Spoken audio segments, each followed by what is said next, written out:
on va passer à autre chose. D'accord? Donc, on va continuer. Donc là, on va passer à la manipulation numéro 2. Donc, on vient de distinguer, si vous voulez, de voir le régime pseudo-périodique. Donc, c'était un régime pseudo-périodique. Les oscillations libres, les oscillations mécaniques libres amorties, si vous voulez. C'est en quelque sorte, ça ressemble aux oscillations électriques libres amorties. Donc, on a distingué un régime appelé pseudo-périodique. Pourquoi? C'est le cas où l'amortissement n'est pas très important, n'est pas important. Amortissement faible. Donc, le régime est pseudo-périodique. Donc, on va voir autre chose. Donc, manipulation 2, on augmente l'amortissement, d'accord? En augmentant la surface de contact du solide avec le liquide. Là, si vous voulez, on a utilisé un piston, vous voyez le piston là en blanc, d'accord? Le piston possède un diamètre plus élevé. Donc, la surface de contact entre, si vous voulez, le solide et le liquide sera plus importante. Donc, l'amortissement sera plus important. Les forces de frottement seront plus importantes. On va voir, si vous voulez, l'effet que ça aura.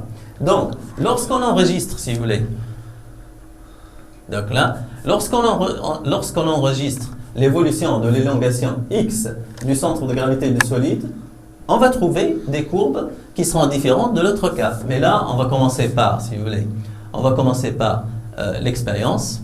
Donc là, on va voir l'expérience.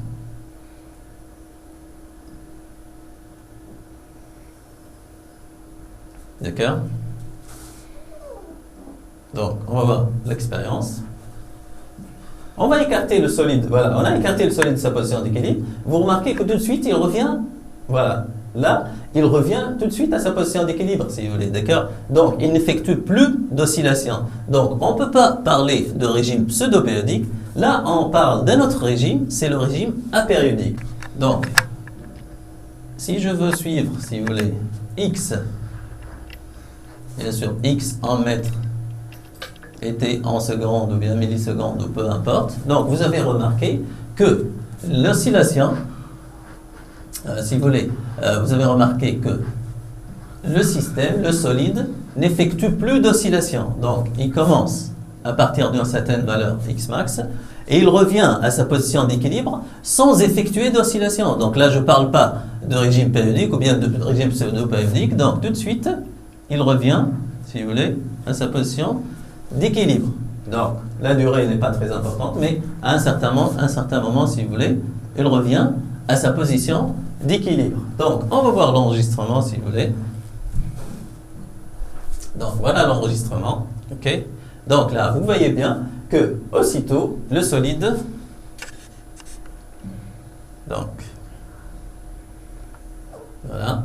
Donc, lorsqu'on enregistre l'évolution de l'élongation X du centre de gravité, bien sûr, on suit toujours le centre de gravité du solide, on trouve les courbes suivantes pour deux amortissements différents. D'accord? Donc là, vous avez un amortissement H1 et là, vous avez un amortissement H2.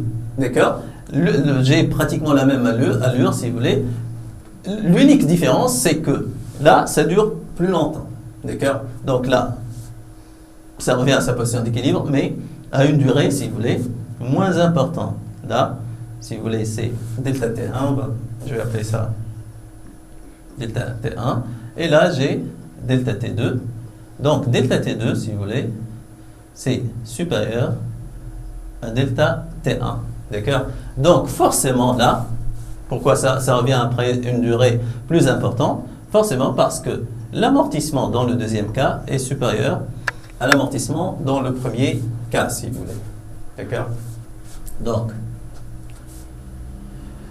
Donc, ce régime-là, donc bien sûr, lorsqu'on enregistre, si vous voulez, lorsqu'on enregistre l'évolution de X du centre de X, l'élongation du centre de gravité du solide, en fonction du temps, on trouve, si vous voulez, les courbes suivantes. Donc là, le régime est appelé régime apériodique. Donc A pour signifier quoi? Si vous voulez, c'est comme en électrique. A, ça signifie la négation. Donc le régime n'est plus périodique, ni pseudo-périodique.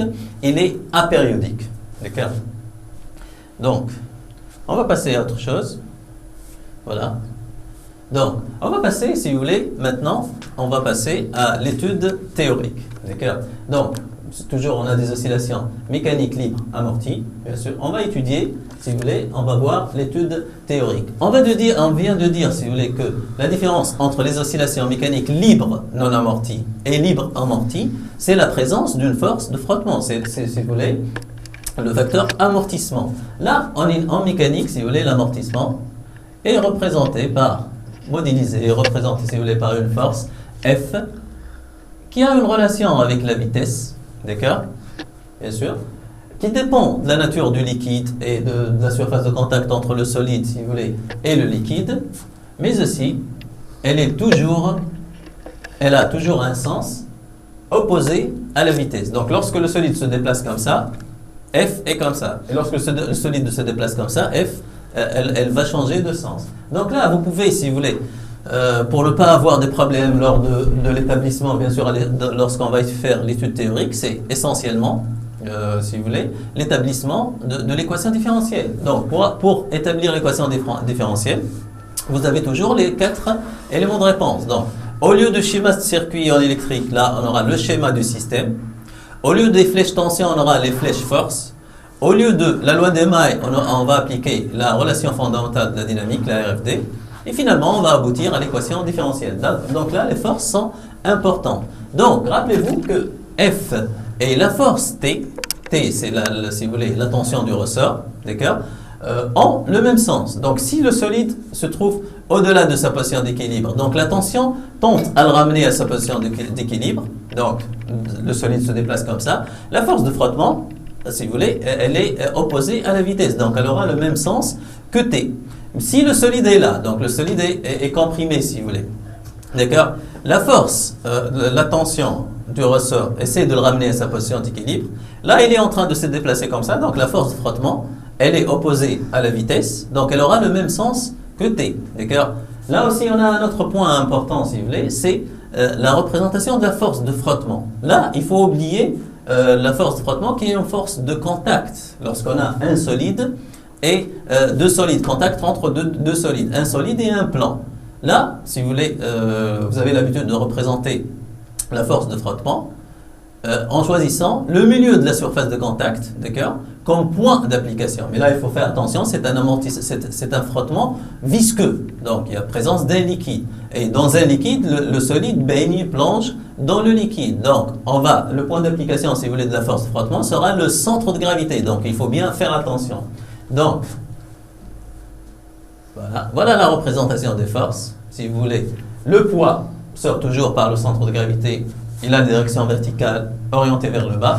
La réaction, c'est une force de contact. Donc, ça, là, c'est le point d'application, si vous voulez.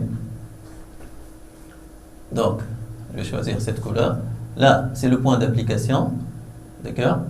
Donc, c'est le point d'application de la force de la réaction. OK? La tension et la force de frottement ont un sens opposé à la vitesse. D'accord? Donc là, juste, il faut faire attention concernant la force de frottement. Donc on a parlé de la tension de ressort dans le cas des oscillations mécaniques libres non amorties. Ben, c'est la même chose. Mais là, il faut faire attention à la force de frottement. Donc, on va aller doucement. Donc, pour établir, si vous voulez, l'équation différentielle, donc premièrement, équation différentielle, on doit schématiser le système. D'accord? Le schéma du système. Représenter les forces. Et on va attaquer, donc on va commencer, si vous voulez, par la RFD. Mais avant, si vous voulez, d'énoncer la RFD, la relation fondamentale de la dynamique, on doit préparer le terrain, si vous voulez. Donc, on doit prendre le système. Là, il faut faire attention, je répète, le système, c'est le solide, parce qu'on va, si vous voulez, on va appliquer la RFD, on va dire somme des forces extérieures. Donc, extérieure par rapport à qui? Par rapport au système qui est le solide. Là, je ne parle pas d'énergie. Si je parle d'énergie, le système, c'est le solide plus le ressort. D'accord? Donc, le système, c'est le solide. Bien sûr, la RFD n'est applicable que dans un référentiel galiléen. Donc, référentiel galiléen. Bilan des forces extérieures, si vous voulez, on a P, R, T et F. Là, les flèches ne sont pas très claires, si vous voulez. Donc, ce sont des forces. Donc là, ce sont des flèches. D'accord? OK? Donc,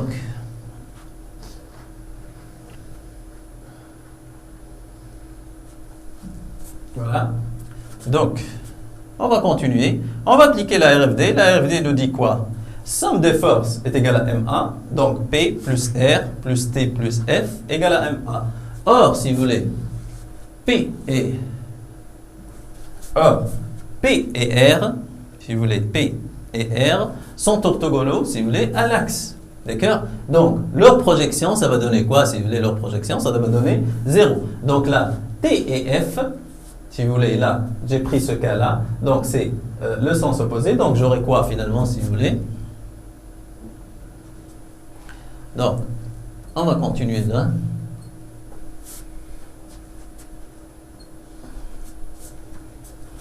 Voilà. Donc, j'aurai T plus F égale à MA. Là, je parle de mesure algébrique, si vous voulez. T, c'est moins K fois X. F, c'est moins H fois V. Donc, on vient de dire tout à l'heure, on a dit que F, c'est égal à moins H fois V. D'accord? Donc, je vais projeter, si vous voulez. La mesure algébrique sera moins H, moins HV. Or, V, c'est égal à quoi, si vous voulez? V, c'est toujours la dérivée de X. C'est la dérivée de l'élongation, si vous voulez. Donc, moins K fois X, moins HV égale MA. Donc, j'aurai quoi, si vous voulez? Je vais déplacer de l'autre côté. Donc, MA plus HV plus KX égale à 0. Donc, j'aurai finalement A, c'est quoi? A, c'est D2X par DT2. Et V, c'est, on vient de dire que V, c'est dx par dt. Donc, je vais injecter ça, si vous voulez, dans l'équation. Donc, j'aurai finalement md2x par dt2 plus hdx par dt plus k fois x égale à 0. Donc là, si vous voulez, l'unique différence entre l'équation différentielle d'un oscillateur, si vous voulez, en fonction de x, lorsqu'on a parlé des oscillations mécaniques libres non amorties, et dans le cas des oscillations libres amorties, c'est ce terme-là. Donc, h dx par dt. Donc là, j'ai dérivé de x. Rappelez-vous qu'en électrique, le responsable d'amortissement, c'est R, la résistance totale. Donc, on avait quoi? R total fois I, c'est-à-dire R total fois dq par dt. Donc là, xq. Donc, vous allez voir l'analogie avec M. Chercheri. Donc, il y a une grande analogie entre l'électrique et le mécanique. D'accord? Donc, on va continuer. Donc, il est intéressant là, si vous voulez, de diviser. Toujours, il est intéressant de diviser par m. Donc, j'aurai quoi? D de x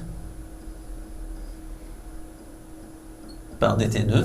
Donc, qu'est-ce que je vais faire là? Je vais diviser par m. Donc, j'aurai d de x par dt2 plus h sur m fois la dérivée de x, dx par dt, plus kx sur m, ça sera k sur m fois x est égal à quoi? Est égal à 0. D'accord?